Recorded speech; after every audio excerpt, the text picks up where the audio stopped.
Driving in adverse conditions.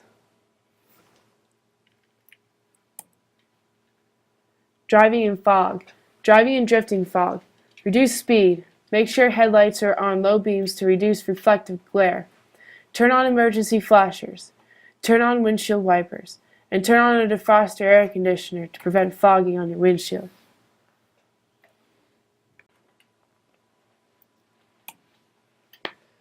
Driving in fog. Driving in heavy fog. Further reduce speed, but do not stop in travel lane. Turn on emergency flashers. Look for an exit for the highway. If impossible to leave the highway, stop beyond the end of the guardrail. Check the area. Then, if possible, back up to the outside of the guardrail. Turn off all lights and wait for the fog to lift. Driving in smoke, rain, and snow. Reduce speeds to limits imposed by visibility, but do not stop in travel lane or on shoulder near road. Turn headlights to low beams. This is PA state law. Turn on emergency flashers. Maintain lane position and turn on windshield wipers. Be alert for vehicles stopped in the roadway. Be prepared for the effects of gusting or strong steady crosswinds. This can affect your steering. Make steering, acceleration, and braking actions gently and smoothly to prevent the threat of hydroplaning. First, snow conditions. Look for an exit from the highway and turn radio on for weather reports. If impossible to leave the highway, stop beyond the end of the outside of the guardrail. If available, use cell phone to check road conditions, but do not do this when you are driving. Snow and smoke may require the use of windshield washer. Traction. Traction loss. Causes of traction loss, otherwise known as skidding, can be divided into three categories: generated by the condition of the road, generated by the vehicle, and generated by the actions of the driver. Conditions of road surface: ice, snow, or frost. When the roads are wet, particularly the first 15 minutes of rain after a long period when the drops of oil and rubber particles have collected on the surface, this can cause skidding. You're more likely to skid on a surface like that after rain because of the loss of traction and because oil separates from the water. Hard rain or water standing on road. Also mud near farm entrances, construction sites, and truck crossings. Another thing that can cause unfavorable conditions on the road are wet leaves, broken or uneven road surfaces, sand or gravel frequently found on curves in rural areas. Condition of the vehicle. When your brakes are out of adjustment, you might want to get those fixed to get them readjusted. When you have worn tires, you get those replaced. When you have uneven tire pressure, you go and check all the tires and you get the pressure re-equalized. Action of the driver. Sudden steering actions, sudden changes in speed, and panic stops. Front wheel loss of traction, termed understeer. Vehicle moving straight ahead in spite of steering input may first be identified visually. Tires tend to roll under. Rear wheels tend to push front straight ahead. Front wheel loss of traction, corrections, direct vision of path and travel. Ease off steering, reestablish rolling traction. Rear wheel loss of traction, termed oversteer. Rear wheels try to assume front position, generated by slick surfaces, speed, braking, or sudden steering input. Identified visually as front of vehicle moves left or right of travel path without steering input in that direction. Rear wheel loss of traction, corrections, direct vision to path of travel. Ease off brake or accelerator. Steer back towards the path of travel. Direct vision to travel lane, not road shoulder. Adjust steering input as needed. Light progressive acceleration may be needed to return rear tire traction. The weather can present traffic hazards. Take rain. It's a hazard from the moment the first drops fall. This is when rain first mixes with oil and dust on the pavement. It's very slick. This is what happens. The dirt and oil float to the top of the water. So tires ride not only on the slippery surface of water, but also directly on the even more slippery surface of oil and dirt. It's no wonder so many crashes happen just after it starts raining. Eventually, dust and oil wash away, but plenty of hazards remain. Rain, especially heavy rain, limits your ability to see. It's hard for you to see what's going on, and it's hard for other people to see you. In addition to making it difficult to see, rain keeps roads slippery. Traction becomes a critical issue, and hydroplaning, a real danger. 3 main factors cause a car or truck to hydroplane: speed, tread depth, and water depth. The faster your car or truck goes, the more traction you lose on a wet surface. The more worn your tires are, and the shallower the tread, the more likely your car is to hydroplane. Even a thin layer of water can cause your car to lose traction. But as the water gets deeper, you lose traction sooner. It all happens in a space no bigger than the bottom of a size 9 shoe. Now picture this, it's a smooth roadway, there's moderate rain, and you're traveling at 60 miles per hour. Under these conditions, each tire has to move away about 1 gallon of water every second. All in a space no bigger than this shoe.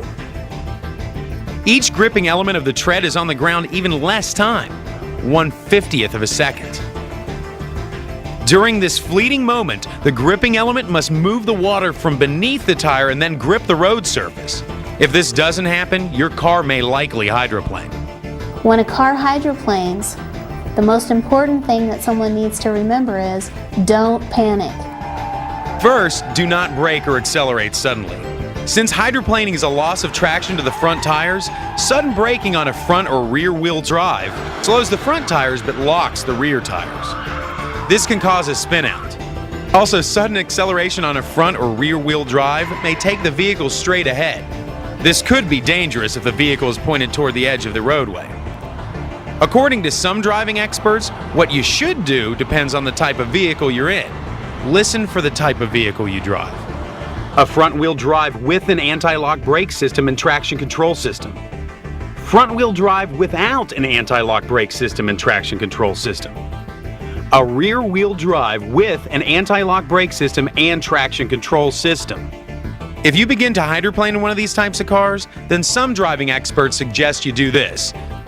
Look for open space and plan to travel in that direction. Stay lightly on the accelerator and steer gently toward the open space which you have identified. If you are in a rear-wheel drive without an anti-lock brake system and traction control system, then do this. Look for open space and plan to travel in that direction. Ease off the accelerator and steer towards the open space which you have identified. Traction control systems, by the way, have been installed in vehicles for a number of years now, but everyone may not be familiar with it. This is a system that prevents tires from spinning under acceleration. If your vehicle has a traction control system, there should be an icon indicating so on your dashboard. Another note, it's important not to have the cruise control engaged in heavy rain due to a sudden acceleration problem. The vehicle will recognize the water buildup as a slowdown and ask for more power. This need for more power may shift, causing the vehicle to shift to a lower gear and build more water under the tires. This causes a cycle of more power and more push on the front tires. You can avoid hydroplaning by making sure the tread on your tires is thick enough and by slowing down. Here's a good rule of thumb for checking your tread. Stick a penny upside down in your tread. If Lincoln's head is hidden, then your tread is thick enough. If the tread doesn't hide Lincoln's head, then your tread is too thin and you need new tires. When it comes to speed on a wet road, slow down by about 1/3 of what you would normally drive. For example, if you normally drive 60 miles per hour on a dry highway, slow down to 40 when it's wet.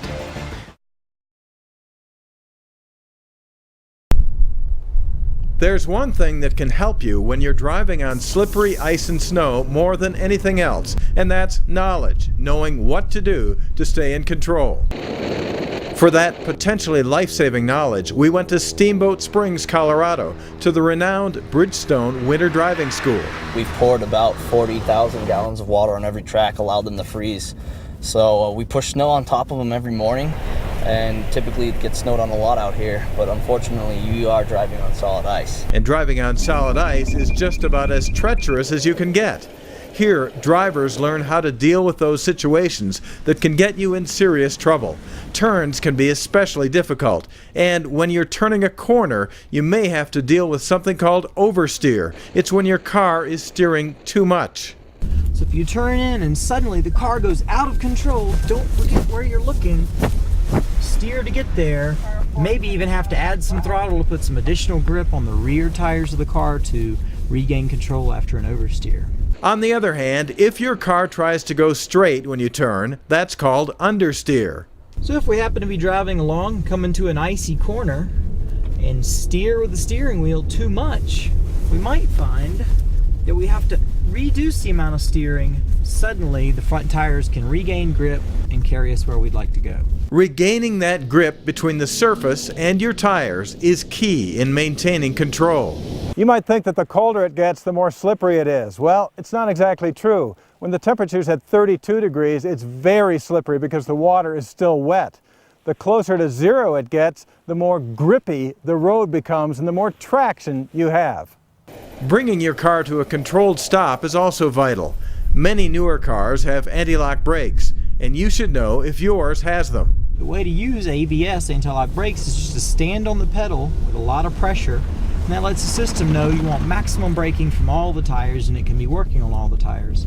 Alternatively, if you don't have ABS or the ABS malfunctions, you might have to pump the brakes, and we call it cadence braking, where we're pumping the brake up to the point of lockup and then releasing it suddenly.